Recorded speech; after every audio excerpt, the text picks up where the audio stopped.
पुढची बातमी, आरती साठे भाजपच्या प्रवक्त्या होत्या असं रोहित पवार यांनी म्हटलंय। भाजपचा प्रवक्ता राहिलेला व्यक्ती न्यायाधीशपदी कसा काय असू शकतो असा सवाल त्यांनी उपस्थित केलेला आहे। विरोधक सरकार बोलतात विरोधात असं सुद्धा रोहित पवार यांनी म्हटलेलं आहे। अशा न्यायाधीशांमुळे कसा न्याय मिळेल असा रोहित पवार यांनी सवाल उपस्थित केलेला आहे। आरती साठे या भाजपच्या प्रवक्त्या होत्या, त्यामुळे अशी व्यक्ती न्यायाधीशपदी न्याय कसा काय देऊ शकेल असा रोहित पवार यांनी सवाल उपस्थित केला आहे।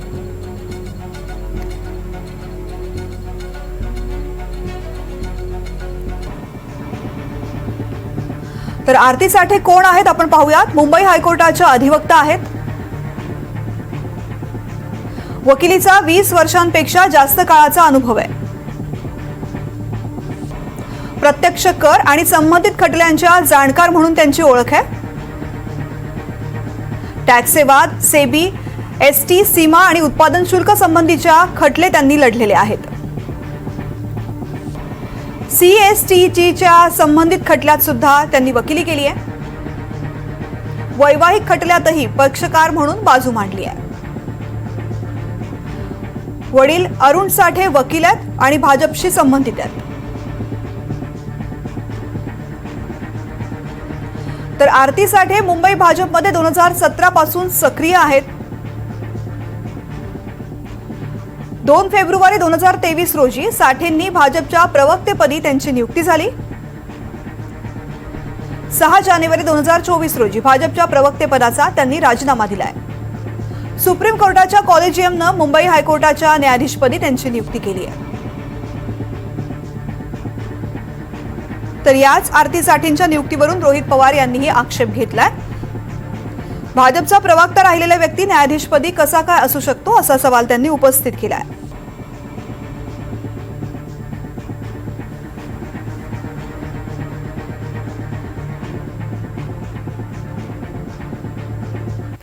दरम्यान रोहित पवार यांनी आरती साठेंच्या नियुक्तीवरती काय आक्षेप घेतलेले आहेत आपण पाहूयात।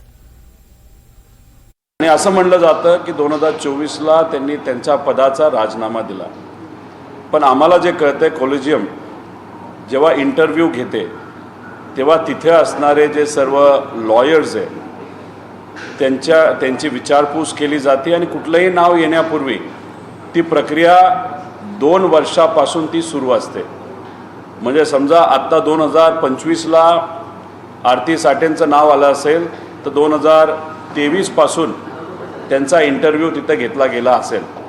तर त्याचा अर्थ कुठंतरी कॉलेजियमला हे माहीत नव्हतं की त्या भाजपच्या एका पक्षाच्या स्पोक्सपर्सन आहे। अनेक वेळा आक्रमक पद्धतीने त्यांनी एका पक्षाची बाजू घेतलेली आहे। तर आम्हाला सुप्रीम कोर्टचे जे CJ आहेत त्यांना विनंती करायची आहे की आपण एकदा परत आरती साठे यांची जज म्हणून जी काही नियुक्ती करण्याचा प्रस्ताव तुम्ही केंद्र सरकारला पाठवलेला आहे तो थांबवावा। आरती साठेंच्या विरोधात नाहीतर त्यांच्या क्षमतेवर कुठेही आम्ही प्रश्नचिन्ह घेत नाही।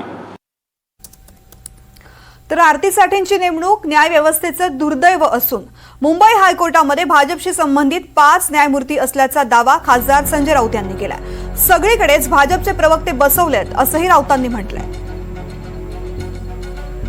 ज्याने भाजपा विरोधकांवर अत्यंत कठोर शब्दात टीका केलेली आहे आणि मोदी शहांच्या चुकीच्या भूमिकांनाही समर्थन दिलं आहे, अशी व्यक्ती ती कोणी असेल तिला मुंबई उच्च न्यायालयाच्या न्यायमूर्तीपदी नेमणं हे मुंबई उच्च न्यायालयाच्या महान परंपरेला कलंकित करणारं आहे। मी कोणाही वरती आमचा व्यक्तिगत आकस नाही, पण मुंबई हायकोर्टामध्ये भाजपाशी संबंधित 5 न्यायमूर्ती आहेत जे कधी संघ परिवाराच्या शाखेत जात होते, ज्यांचं कुटुंब संघ परिवारामध्ये आहे, असे 5 ते 6 न्यायमूर्ती आहेत। राज्यामधल्या हायकोर्टामध्ये अशा प्रकारच्या नेमणुका करून सुप्रीम कोर्टामध्ये नेमणुका घडवून देशाची न्याय यंत्रणा पूर्णपणे ताब्यात ठेवण्याचं हे मोदी आणि शहा यांच्या भाजपचं कारस्थान आहे।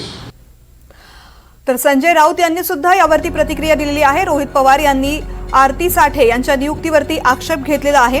मुंबई उच्च न्यायालयामध्ये 3 वकिलांची नियुक्ती करण्यात आलेली आहे, त्यामुळे आरती साठे यांचंही नाव आहे। मात्र आरती साठे या भाजपच्या प्रवक्त्या होत्या आणि त्यामुळे त्या अशा प्रकारच्या उच्च पदावरती न्याय व्यवस्थेमध्ये बसू शकत नाही असा आक्षेप रोहित पवार यांनी घेतलाय। याआधी सुद्धा रोहित पवार यांनी प्रतिक्रिया दिलेली होती। थोड्याच वेळापूर्वी त्यांनी पत्रकार परिषद घेऊन पुन्हा एकदा आपली भूमिका सांगितली। तर खासदार संजय राऊत यांनी सुद्धा या संदर्भात प्रतिक्रिया दिलेली आहे। खासदार संजय राऊत यांनी सुद्धा मुंबई हायकोर्टामध्ये भाजपशी संबंधित 5 न्यायमूर्ती असल्याचा दावा केलेला आहे आणि त्यामुळेच आता पुन्हा एकदा त्यांनी आरती साठे यांच्या नियुक्ती संदर्भात शंका व्यक्त केलेली आहे, आक्षेप सुद्धा व्यक्त केलेला आहे।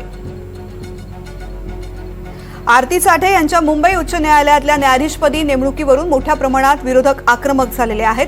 टीका व्हायला लागलेली आहे भाजपवरती आणि ही नेमणूक रद्द व्हावी अशी मागणी केली जाते। या नेमणुकीचा पुनर्विचार केला जावा असं रोहित पवार यांनी म्हटलेलं आहे। भाजपची प्रवक्तेपदी राहिलेली किंवा एखाद्या पक्षाच्या प्रवक्तेपदी राहिलेली व्यक्ती न्यायाधीशपदी कशी काय असू शकते असा सवाल उपस्थित केला जातोय। प्रचंड असा गाढ विश्वास होता, परंतु अलीकडे न्यायालयीन व्यवस्थेवर जे प्रश्नचिन्ह उभे केले जात आहे ते खऱ्या अर्थानं या देशातील न्याय व्यवस्थेला गांभीर्यानं विचार करण्याची आवश्यकता आहे का असा प्रश्न निर्माण होतो। या ठिकाणी ज्यांची नियुक्ती आता साठे नावाच्या मॅडमची नियुक्ती जी झाली ती भारतीय जनता पक्षाची प्रवक्ता होती। जानेवारी 2024 मध्ये या भगिनीने राजीनामा दिला। त्यांचा कुठलाही असा न्यायालयीन कामकाजाशी फारसा प्रदीर्घ असा अनुभव नाही। त्या एखाद्या पक्षाच्या प्रवक्त्याला आपण उच्च न्यायालयाचे न्यायाधीश म्हणून निवड होणं म्हणजेच एका विचाराच्या विशिष्ट विचारांच्या व्यक्तीची निवड ही राजकीय प्रेरित होऊन केल्याची चर्चा जी आहे त्याला नक्कीच कुठेतरी चर्चेला महत्व आहे असं मानलं तर काही हरकत नाही। तर या संदर्भात आपल्यासोबत बोलण्यासाठी भाजपचे प्रवक्ते केशव उपाध्याय आहेत। सर, आरती साठे यांच्या नियुक्तीवरून याआधी रोहित पवार, संजय राऊत, विजय वडेट्टीवार सगळ्यांनीच आक्षेप घेतलेला आहे, टीका करण्यास सुरुवात झालेली आहे। भाजपची या संदर्भातली भूमिका? भाजपची यासंदर्भात भूमिका अत्यंत स्वच्छ आणि स्पष्ट आहे। याला पूर्वीचा इतिहास आपला आठवत हा पहिला प्रश्न आहे काँग्रेससहित सर्व विरोधी पक्षांना। यापूर्वी थेट म्हणजे या ठिकाणी सगळ्यात महत्त्वाचा फरक असा आहे की आरती साठे या किमान 2 वर्षापूर्वी भाजपच्या प्राथमिक सदस्यत्वाचा सुद्धा राजीनामा दिला आणि त्या पूर्णपणे राजकीय पक्षातून वेगळ्या झाल्या। इतिहासातली मी अशी अनेक उदाहरण देतो की ज्यामध्ये थेट राज्यसभेचे खासदार असलेले न्यायाधीश म्हणून नेमलं, पुन्हा ते निवृत्तीनंतर पुन्हा खासदार झाले, खासदार झाल्यानंतर पुन्हा न्यायमूर्ती ते झाले। अशी उदाहरणं या देशामध्ये घडलेली आहेत, जिथे डायरेक्ट काँग्रेसचा खासदार ज्या देशामध्ये न्यायाधीश होतो त्यावेळी कुणाला त्यावेळी आपत्ती, आक्षेप, त्यावेळी त्याच्याबद्दल चिंतन, त्याबद्दल काही दुःख व्यक्त करावं वाटत नाही। पण ज्या व्यक्तीचा राजकारणाशी काही संबंध नाही गेले 2 वर्ष, त्या व्यक्तीबद्दल तुम्ही आज आक्षेप घेताय, हे ढोंग आहे, ह्याच्या पलीकडे दुसरा शब्द नाही। मात्र संजय राऊत यांनी असं म्हटलेलं आहे की आता सध्या भाजपला सगळीच न्यायव्यवस्था आपल्या हातामध्ये घ्यायची आहे, असा एक प्रयत्न सुरू झालेला आहे या सगळ्या माध्यमातून। मी पुन्हा एकदा सांगतो की या सगळ्याच्यामध्ये मेरिट वरती त्यांचं जर नियुक्ती झाली असेल तर त्यामध्ये आक्षेप काय? मुळामध्ये ही नियुक्ती 1993 पर्यंत थेट सरकार करत होतं। 1993 ला कलेजियमनी केलं। त्यामुळे या सगळ्या याच्यामध्ये केवळ राजकारण ज्यांना करायचंय, ज्यांचा आपला पूर्व इतिहास थोडासा आठवला पाहिजे, थेट नियुक्त्या ही एक नाही अनेक उदाहरणं अशी देऊ शकतो की जे राजकीय पक्षाशी संबंधित होते, मात्र केवळ राजकारणासाठी आता हे टीका करण्याचं काम सुरू आहे। केशव सर, काँग्रेसने केलं होतं म्हणून भाजप करते आणि म्हणून ते योग्य आहे असं ठरवलं जाऊ शकतं का? कारण ते आधी भाजपमध्ये होतात, त्यामुळे विरोधक असा आक्षेप घेत आहेत की एखाद्या विचारसरणीबद्दल मत व्यक्त करणारी, ती भूमिका मांडणारी व्यक्ती आता निपक्षपणे न्याय कसा देऊ शकेल? या ठिकाणी मी तुम्हाला मागेही सांगितलं की सर्वोच्च न्यायालयाचा निकाल माझ्याकडे आता आहेत, त्याच्यामध्ये असं म्हटलंय की अशा पद्धतीने कुठलाही निकाल जरी असला तरी आक्षेप म्हणजे राजकीय पक्ष संबंधित जरी असलं तरी नाही, हे यापूर्वीच्या मी धावत तुम्हाला त्याची कॉपी पाठवतो, जजमेंटची कॉपी पाठवतो, ते अशा पद्धतीने पूर्वाश्रमीचा काहीतरी रेफरन्स घेऊन विरोध करणं, कारण हा प्रकार कोर्टात गेला होता 3 वर्षापूर्वी पुन्हा एकदा आणि त्याच्यात सर्वोच्च न्यायालय निकाल दिलेला आहे। त्यामुळे अशा प्रकारे कोणताही विषय यात अडचणीचा नाही, हे राजकारण सुरू आहे। केशव सर, माझ्यासोबत असेच राहा. मला आणखीन तुमची प्रतिक्रिया जाणून घ्यायची आहे. काँग्रेसचे प्रवक्ते हनुमंत पवार सुद्धा आपल्या सोबत असणार आहेत. सर, खूप खूप स्वागत आहे एनडीटीव्ही मराठीमध्ये. केशव उपाध्ये सरांनी आताच प्रतिक्रिया दिलेली आहे. त्यांचं असं म्हणणं आहे की काँग्रेसच्या काळात सुद्धा अशा प्रकारच्या नियुक्त्या झाल्या होत्या, मग आता भाजपावरती का असा आक्षेप घेतला जातोय?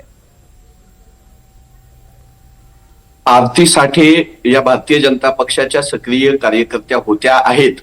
त्यांचा राजीनामा झालाय नाही झालाय हे भारतीय जनता पक्ष आता सोयीनं सांगेल. मुद्दा आहे की काँग्रेस पक्षानं केलं म्हणून जे आता केशवजी इथं सांगत आहेत, राष्ट्रपतींनी नियुक्त केलेले खासदार ते कला, साहित्य, संस्कृती, कायदा, क्रीडा या भागातील खासदार राष्ट्रपतींनी नियुक्त केलेले होते आणि त्यातल्या खासदारांची नंतर न्यायाधीश म्हणून नियुक्ती झाल्याचा दाखला ते आता थेट भारतीय जनता पक्षाच्या एका कार्यकर्तीला न्यायाधीश म्हणून सन्माननीय पदावर बसवल्यानंतर देत आहेत. ही दिशाभूल आहे. आरती साठे या भारतीय जनता पक्षाच्या कार्यकर्त्या आहेत आणि होत्या. त्यांची नियुक्ती ही भारतीय जनता पक्षानं पक्षाचं काम करतात त्या म्हणून दिलेली बक्षिशी आहे. न्याय व्यवस्थेला सत्ताधाऱ्यांच्या दावणीला बांधण्याचं हे काम आहे. हे भारतीय न्याय व्यवस्था कमकुवत करणार आहे. काल राज्यसभेमध्ये सीआयएसएफचे जवान तैनात करण्यात आले. कालच निवडणूक आयोगानं व्हीव्हीपॅट मशीन आम्ही जोडणार नाही असं सांगितलं आणि कालचीच ही नियुक्ती. तर राज्यसभा असो, निवडणूक आयोग असो की न्याय व्यवस्था असो, सगळीकडे भारतीय जनता पक्षाची मनमानी चालेल असा थेट संदेश भाजपा या निवडणुकीतून देऊ इच्छितं. त्याचा आम्ही इथं तीव्र निषेध करतो.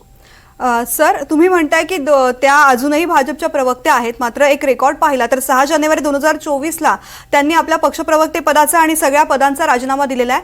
केशव उपाध्ये सर सुद्धा तेच सांगतात की गेल्या 2 वर्षापासून त्या भाजपमध्ये कोणत्याही पद्धतीने सक्रिय नाहीत. त्यामुळे त्यांची नियुक्ती केली जाऊ शकते, जो रोहित पवार यांनी आक्षेप घेतलेला आहे कोलिजियममध्ये ज्या पद्धतीने इंटरव्ह्यू घेतले जातात आणि त्यावेळेस विचारात घेतल्या जाणाऱ्या गोष्टींनुसार.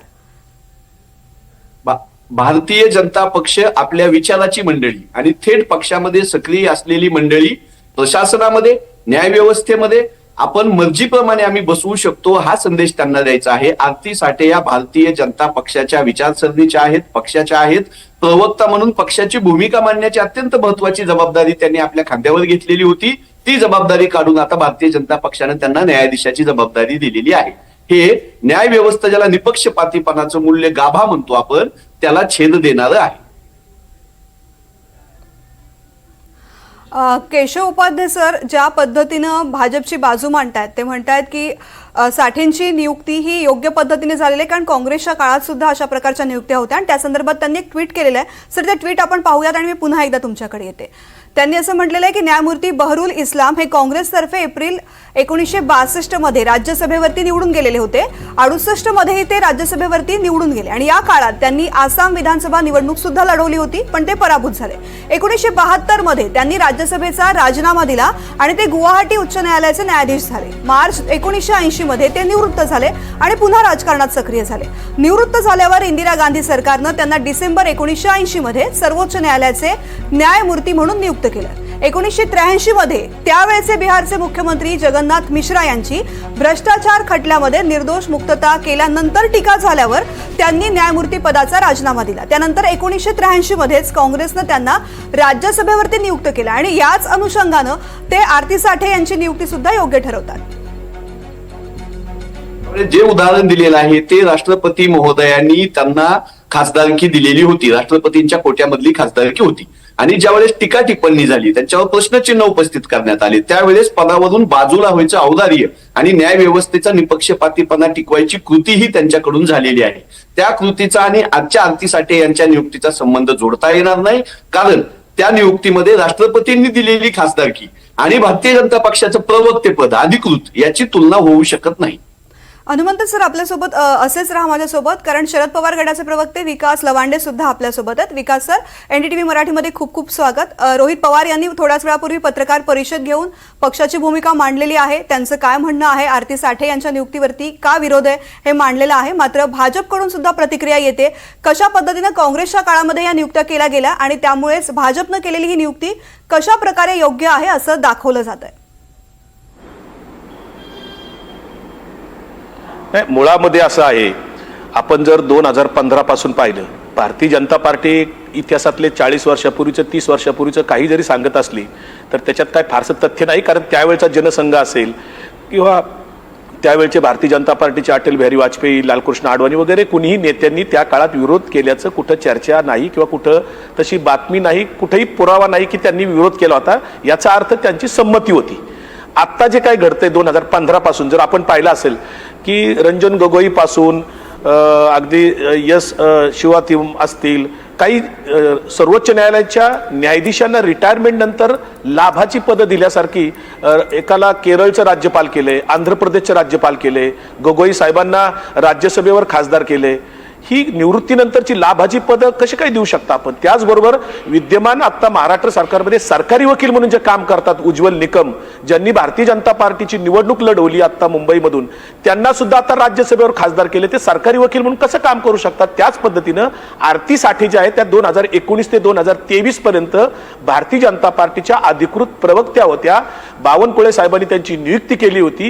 हे सगळं जग जाहीर आहे. मीडियामध्ये त्यांनी अनेकदा भारतीय जनता पार्टीची बाजू मांडलेली आहे. मग जर एखाद्या राजकीय पक्षाच्या विचारधारेने प्रेरित असलेल्या व्यक्तीला न्यायाधीश पदावर बसवण्याची शिफारस जर सर्वोच्च न्यायालयाच्या कॉलेजियमनी केली असेल आणि त्याला केंद्र सरकार मंजुरी देणार असेल तर हे उचित होणार नाही. म्हणून आम्ही सुप्रीम कोर्टचे, सर्वोच्च न्यायालयाचे जे माननीय जज साहेब आहेत त्यांना विनंती करतोय की ही नियुक्ती आपण करू नये. याचं कारण असं, यांच्याकडनं निरपेक्ष न्यायाची अपेक्षा करताच येणार नाही भविष्य काळामध्ये.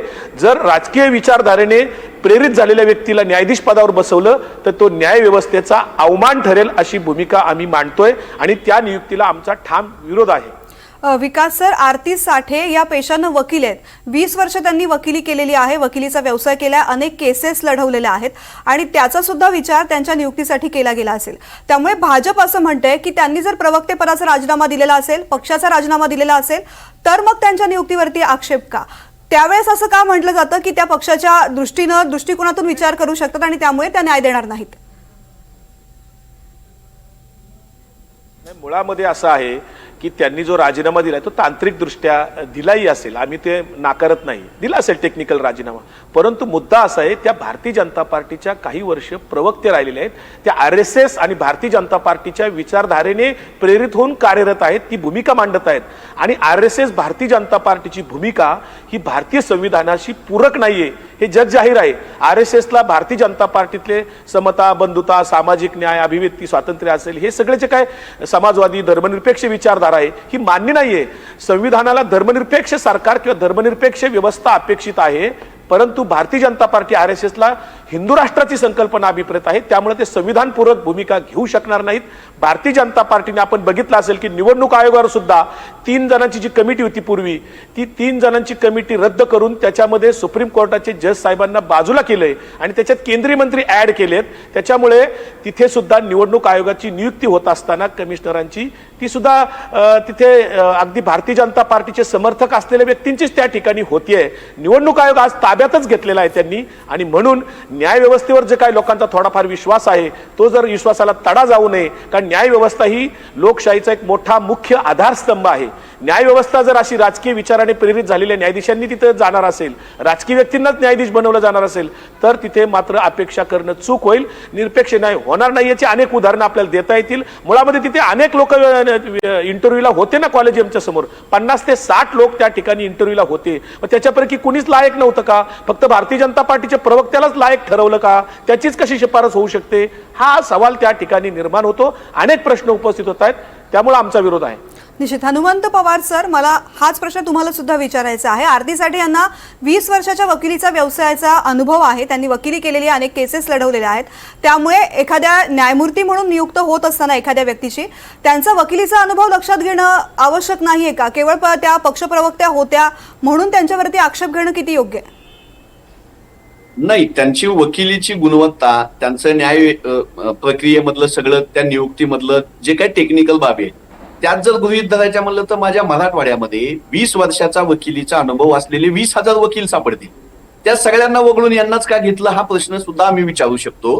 त्यांना घेण्याचं कारण त्या सत्ताधारी पक्षाची तळी उचलत आहेत, त्या भारतीय जनता पक्षाच्या पदाधिकारी आहेत आणि आपल्या विचाराची लोक न्याय व्यवस्थेत घुसवायची आणि संपूर्ण न्याय यंत्रणा सत्ताधाऱ्यांच्या दावणीला बांधायची, हा गंभीर गुन्हा आहे. इथे अनेक वकील होते, आता विकासजींनी सांगितलं त्याप्रमाणे, पण त्यांनाच ही नियुक्ती का मिळाली हा पायंडा चुकीचा आहे. जर प्रवक्तेच न्यायाधीश व्हायला लागले तर तुम्ही लक्षात घ्या की उद्या न्यायव्यवस्थेमध्ये एखाद्या खटल्याचा निकाल असेल, एखाद्या केसचं जर काही उद्या त्याला निपक्षपातीपणाची अपेक्षा ठेवणं सुद्धा आपण हा मूर्खपणा ठरू शकल. असं जर न्यायालय वागणार असतील तर मग हा लोकशाही मधला जो समान तत्वाचा न्याय व्यवस्था निपक्ष असली पाहिजे हा जो गाभा आहे त्याला हरताळ फासण्याचं काम भारतीय जनता पक्ष हे करतं. आणि हा जो राजीनामा दिल्याचं सांगतायत ना त्यांनी, तर ज्या तारखेला राजीनामा लिहिलाय त्या तारखेला त्यांनी तो सोशल मीडियावर, ट्विटरवर, फेसबुकवर डिक्लेअर केला असेल ना, त्याची बातमी आली असेल ना. तुम्ही दाखवा त्या जुन्या तारखेचं काय काढून सापडतंय का बघा, शोधा तुम्ही. तसं काहीही सापडणार नाही. आज काल नियुक्ती आली आणि कालच राजीनामा दिला असं पक्षानं सांगायला काल सुरुवात त्यांनी केली. राजीनाम्याचं लेटर सुद्धा दाखवलेलं आहे माध्यमांना. त्यांनी राजीनामा मी तेच दिलेला होता, सांगतो, ते काल लेटर सुद्धा दाखवलं. दाखवलेलं आहे. मी तेच सांगतो की काल नियुक्ती आली की लेटर दाखवावं लागलं त्यांना. मी सांगतो की ज्या तारखेचं ते लेटर आहे त्या दिवसाची ट्विटरवर पोस्ट आहे का त्यांची सांगा, त्या दिवसाची फेसबुकला पोस्ट त्यांची आहे का सांगा, त्या दिवशी प्रसार माध्यमामध्ये बातम्या आल्या का सांगा. तर तसं काहीही झालेलं नाही. हे बघा, हे डिफेंड करू नका तुम्ही. चॅनल म्हणून त्यांची नियुक्ती कशी योग्य आहे हे तुम्ही सांगू नाही, मी नका. फक्त एक तथ्य तुमच्याकडून सांगते. काल जे माझा काही एक त्यांनी बोल- दाखवलेलं होतं मी माध्यमांना सांगणार, ते तुम्ही मी मी फक्त 5 सांगते. प्रश्न ऐकले, तुमचे 5 प्रश्न ऐकले. काँग्रेसनं केलं म्हणून हे योग्य आहे, त्यांनी त्या दिवशी दिला, मग वकील आहेत त्या. तुम्ही त्यांच्यापेक्षा जास्त निपक्ष असणं आमच्यासाठी अपेक्षित आहे. आम्हाला प्रश्न विचारा, भाजपाला प्रश्न विचारा, पण तुम्ही विरोधी पक्षांनी प्रश्न उपस्थित केले आम्हालाच प्रश्न विचारताय. तुम्ही विचारा भाजपाला. नाही, की उपाध्याय तुम्हाला सरांकडून अख्ख्या आम्ही प्रतिक्रिया महाराष्ट्रामध्ये जाणून घेतली तुम्ही सर. त्यांनी जे न्यायाधीशांना मुद्दे पण ऐका, मांडलेले होते तुम्ही- ते आता चर्चेमध्ये तुम्ही नाही आहेत, न्यायाधीशा- म्हणून ते मुद्दे मी तुम्हाला सांगते. मी सांगतो की त्यांचा वकिलीचा अनुभव तुम्ही आम्हाला विचारताय, त्यांनी राजीनामा दिला असं तुम्ही आम्हाला सांगताय, काँग्रेसच्या काळात असं झालं असं उदाहरण तुम्ही आम्हाला सांगताय. तर तुम्ही असं करू नका. माध्यमांनी न्यायाधीशांना प्रश्न विचारा, माध्यमांनी भारतीय जनता पक्षाला प्रश्न विचारा, मग त्यासाठी विरोधी सर एवढा पक्षाला वेळ प्रश्न तुमची विचारा. प्रतिक्रिया जाणून घेते सर. मग मी तेच सांगतो की आम्ही दिल्या प्रतिक्रिया की हा न्याय व्यवस्थेचा खून आहे. ठीक आहे, विकास हा लवंडे सरांना न्यायव्यवस्थेचा काही खून बोलायचं. सर मी तुमच्याकडे येते. शरद पवार गटाचे प्रवक्ते विकास लवंडे काही बोलू इच्छितात. सर बोला. नाही, मुळामध्ये जर का आपण बघितलं असेल विधानसभेमध्ये जे विधानसभेचे अध्यक्ष आहेत निश्चित राहुल ठाकरे, दोघांचे खूप खूप आभार.